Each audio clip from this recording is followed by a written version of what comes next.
Bismillahirrahmanirrahim. Assalamualaikum warahmatullahi wabarakatuh. Syukur alhamdulillah kita bisa berjumpa lagi di channel ini. Sholawat dan salam semoga selalu tercurahkan kepada junjungan kita Nabi besar Muhammad Sallallahu Alaihi Wasallam. Allahumma sholli ala Sayyidina Muhammad wa ala ali Sayyidina Muhammad.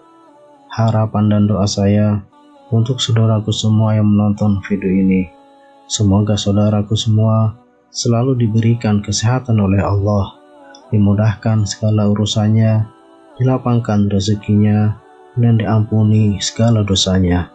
Amin ya rabbal alamin.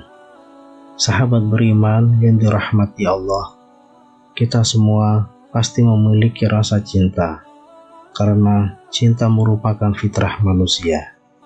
Mencintai dan dicintai oleh sesama manusia, apalagi terhadap suami atau istri, anak, serta sanak keluarga, merupakan kebutuhan batin yang paling mendasar.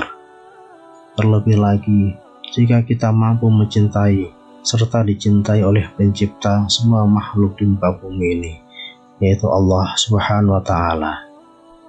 Tak bisa dipungkiri, segala kebaikan yang Allah kehendaki pastilah memiliki tanda-tanda yang unik, baik tersirat maupun tersurat. Begitupun tanda bahwa Allah cinta dan sayang terhadap hamba-hambanya di dunia. Sahabat beriman yang dirahmati Allah, terdapat 3 tanda bahwa seorang hamba mendapatkan kasih dan sayang oleh Allah Subhanahu wa Ta'ala saat berada di alam dunia.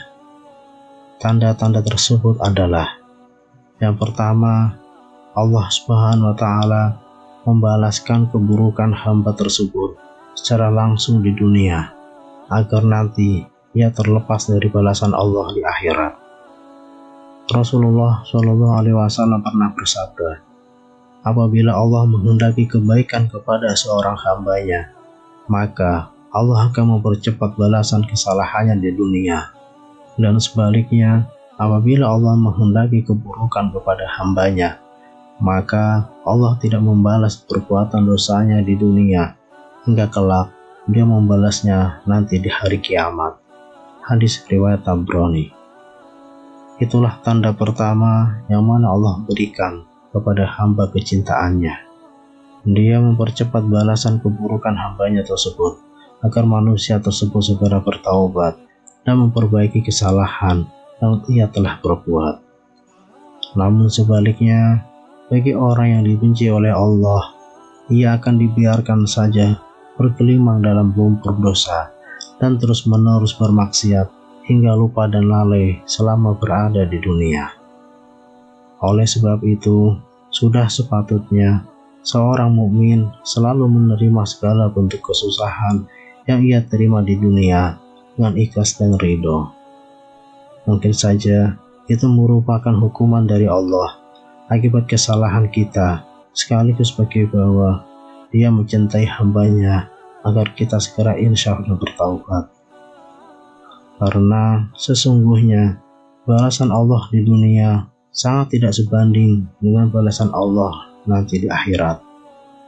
Ketika di akhirat, seorang hamba sudah tak memiliki kesempatan lagi untuk bertaubat, serta balasannya pun jauh lebih dahsyat. Ingatlah bahwa Allah Subhanahu wa Ta'ala berfirman dalam surah Al-A'raf ayat 168, dan kami coba mereka dengan nikmat yang baik dan bencana yang buruk agar mereka kembali kepada kebenaran. Berkaca dari firman-Nya tersebut, sudah jelas bahwa cobaan dan ujian merupakan sunatullah yang di dalamnya pasti mengandung rahmat dan hikmat bagi hambanya. Allah memiliki banyak cara yang berbeda-beda untuk mengembalikan hambanya kembali menuju jalan lurusnya.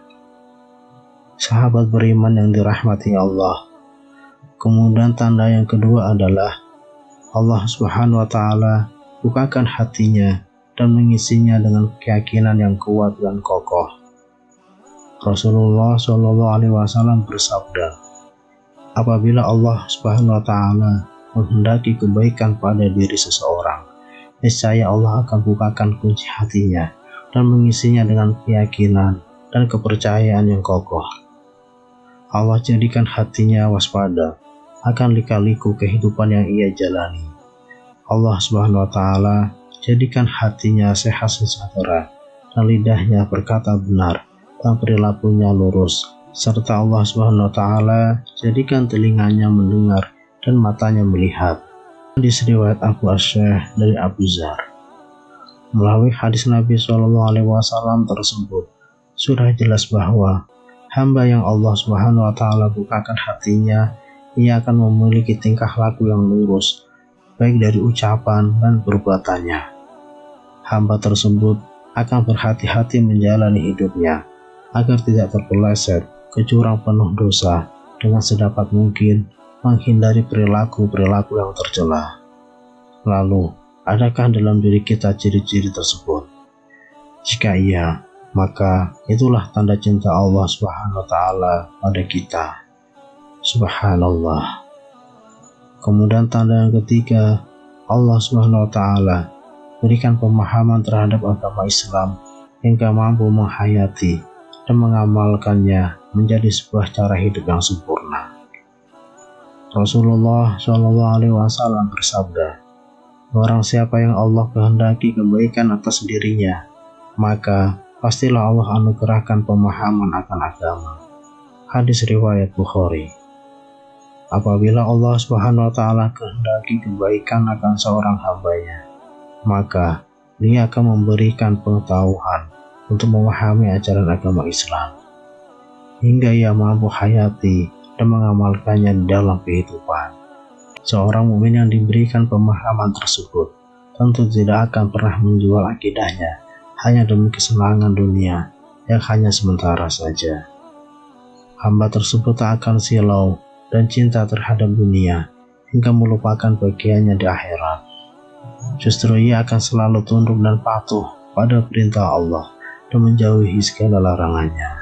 Allah Subhanahu wa Ta'ala berfirman dalam surah Al-Maidah ayat 3, pada hari ini telah aku sempurnakan agamamu untukmu, dan telah aku cukupkan nikmatku bagimu, dan telah aku ridhoi Islam sebagai agamamu. Sahabat beriman yang dirahmati Allah, marilah kita bermuhasabah diri kita sendiri, menatap jauh ke dalam hati, dan melihat kehidupan kita selama ini. Adakah ketiga tanda tersebut terdapat dalam diri dan kehidupan kita selama ini? Jika iya, maka bersyukurlah atas nikmat cinta darinya tersebut, dan bersabar atas ujian dan cobaan darinya untuk menyeret kita kembali pada jalan lurusnya. Dan jika tidak, maka kita mesti khawatir bahwa mungkin Allah sedang murka pada diri kita. Segeralah kita bertaubat dan berdoa memohon ampunan, serta meminta petunjuk serta kasih sayangnya. Yakinlah bahwa Allah selalu menerima taubat hambanya yang mau kembali kepadanya. Wallahu a'lam. Demikian yang bisa saya bagikan. Semoga bermanfaat untuk kita semua. Wassalamualaikum warahmatullahi wabarakatuh.